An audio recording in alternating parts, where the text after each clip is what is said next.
Alright guys, today we're going to be talking about order of operations, and before we get into this video, let's first talk about what a mathematical operator is. So when you're dealing with mathematical operators, you could have the following.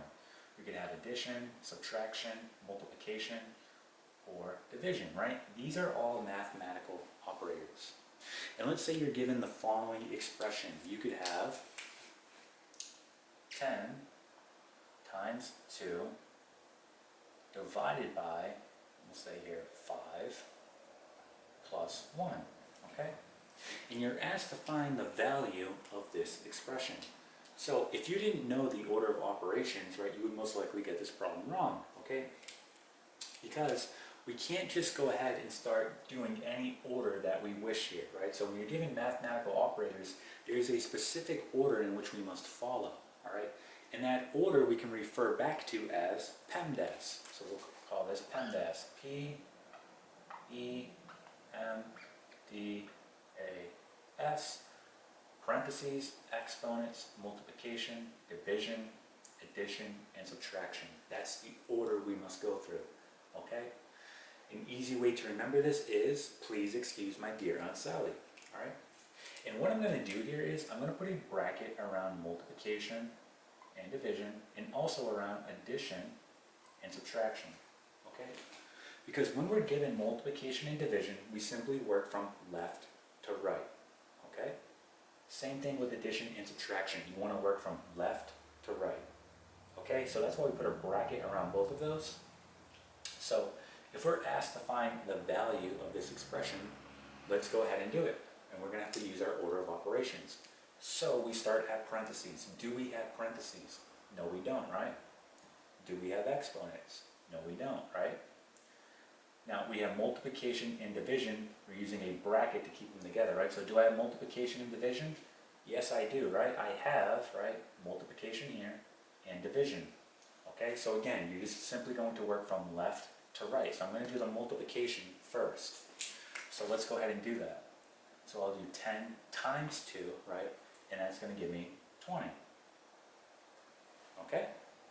And now we're going to bring this down. So we have divided by 5 plus 1. Okay? Now we can go ahead and take care of the division. So 20 divided by 5, right? Well, we're going to get 4 here, right? So we get 4.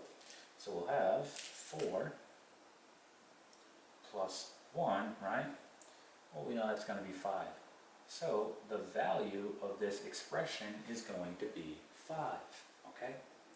Now, what I want to do is, I want to switch this up a little bit to show you how the outcome will change, right? So, let's say that this was going to be division and this is multiplication. So I'm going to go ahead and switch this around. So we're going to make this division and this multiplication. Okay, and let's go ahead and do this again. Alright?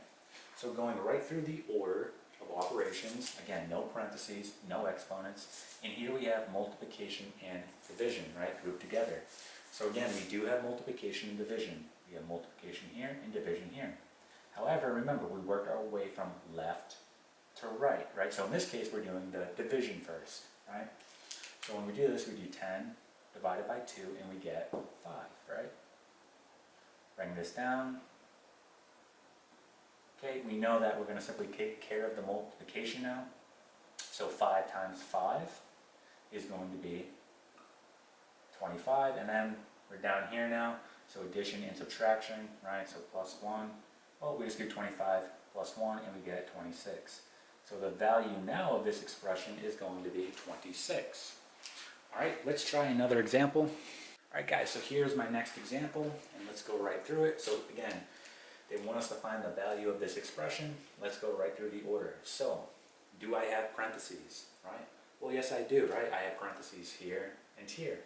So, can I do anything inside these parentheses, right? Well, I can do 2 plus 5. So let's go ahead and do that. You know that 2 plus 5 is going to be 7, right? I get to these parentheses, I can't do anything there, so I'm just going to rewrite it.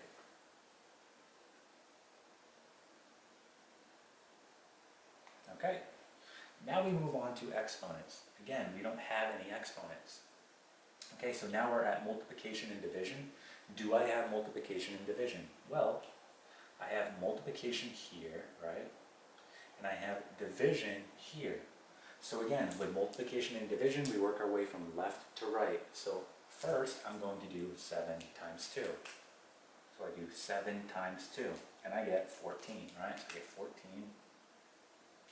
bring it down, divided by 2, plus 3, right? So again, now we're left with division and addition. So we know that division is going to come first, right? So 14 divided by 2 here is going to be 7, right? So we get 7, bring it down, plus 3. Well, 7 plus 3 is simply going to be 10. So the value of this expression is going to be 10. Okay, let's try another. All right, guys, so here's our last problem. So we're given an expression, and again, they want us to find the value. So let's go right through our order of operations. Do we have parentheses? And the answer is yes, right? We have them here and here. Can we do anything inside? Well, we can do 5 plus 2 here, which is 7. And then here we can't do anything, right? So we'll just leave it as is. So we're going to write 7 plus, right, and this will become 7. Then we have times 3 squared, right, divided by 7 minus 2 plus 1, okay? Next step, do we have exponents? Yes, we do, right here, right? So we have to take care of that. So we know that 3 squared is going to be 9. So let's rewrite this as 7 plus, right, and we have 7. Now notice I have multiplication here, so we want to make sure that we keep that operation there. So I'm going to put parentheses here. You could also use a multiplication sign, that's fine. Okay, either way is fine. I'm just going to use parentheses, so this will be 9, right, divided by 7 minus 2 plus 1, okay? Now, right, we go on to multiplication and division. Do I have multiplication and division? Yes, I do. I have multiplication here, and I have division here, right? So again, you work from left to right when you're dealing with multiplication and division. So working left to right, we have the following. 7, we know that 7 times 9 is going to be 63, so plus 63 divided by 7, okay, minus 2 plus 1. Division now, right here, 63 divided by 7, right? Well, what do we get there? We're going to get 9, right? So let's rewrite it. 7 plus 9 minus 2 plus 1. Okay? Now we just have addition and subtraction, so we just want to work left to right. So let's go ahead and do that. So 7 plus 9 is going to be 16. So we get 16 minus 2 plus 1. Okay, so we know that 16 minus 2 is going to give us 14 plus 1, 15. So the value of this expression is going to be 15. All right, and that is it.